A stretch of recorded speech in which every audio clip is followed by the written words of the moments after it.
सभी साथियों को जय भीम नमो बुद्धाय। साथियों, आज बहुजन नायक मान्यवर कांशीराम साहब की जन्म जयंती आज पूरे भारत में बहुजन समाज के लोगों के द्वारा बड़े हर्षोल्लास के साथ इस जयंती को मनाया जा रहा, क्योंकि वाकई में बाबा साहब अम्बेडकर का जो मिशन था, जो मूवमेंट था, कहीं ना कहीं उनके 6 दिसंबर को उनका परिनिर्वाण होने के बाद ये मूवमेंट रुक सा गया था, एक जगह स्थिर सा हो गया था। लेकिन जब मान्यवर कांशीराम साहब डीआरडीओ में अपनी एक डीआरडीओ कंपनी में एक वैज्ञानिक तौर पे कर्मचारी थे, उन्होंने उनके टाइम पे बाबा साहब अम्बेडकर की जयंती के दिन छुट्टी ना मिलने के कारण उन्होंने बाबा साहब अम्बेडकर के जीवन को पढ़ा और समझा, तो उन्होंने उसी दिन से उस नौकरी को छोड़कर और बाबा साहब अम्बेडकर के मिशन में अपना पूरा जीवन लगा दिया।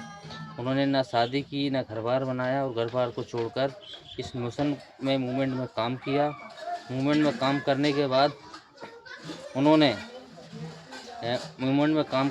उन्होंने वामसेप का गठन किया, जिससे हमारे जो कर्मचारी वर्ग के लोग हैं उनको जोड़ा और उसका एक संगठन बनाया। इसके बाद DS4 बनाई, जिससे हमारे लोगों को, शोषित वंचित लोगों को उन्होंने हक अधिकार दिलाने का काम किया। फिर इसके बाद उन्होंने BSP का गठन किया, जिससे हमें उत्तर प्रदेश में 4 बार मुख्यमंत्री मिला। तो साथियों, ऐसे मान्यवर कांशीराम साहब को उनकी जन्म जयंती पर मैं उनको सत सत नमन करता हूँ। और उनका एक विचार था कि उनके जो मूवमेंट में काम कर रहे थे, तब उस मूवमेंट में काम करते करते उनको कई लोग ऐसे मिले जो इस मूवमेंट में तो आ गए, लेकिन मूवमेंट में आने के बाद उनकी चमचागिरी यानी उनकी गुलाम करने की आदत नहीं गई। तो उन्होंने उन लोगों के लिए उस टाइम बोला था कि जिसकी जवानी में चमचागिरी की लत लग जाती है, उसकी पूरा जीवन गुलामी में गुजरता है।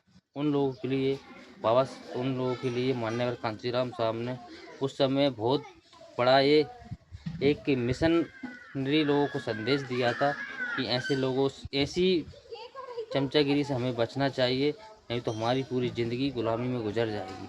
तो इसी के साथ हमें ऐसे रहबर मान्यवर कांशीराम साहब के पद चिन्हों पर चलकर इस देश में दोबारा से बहुजनों की सत्ता को काबिज करना है, क्योंकि सत्ता ही सारी परेशानियों की वो चाबी है। इसलिए हमें सत्ता की ओर दौड़कर इस बहुजन समाज को हुक्मरान बनाना है। इसी के साथ जय भीम नमो बुद्धाय।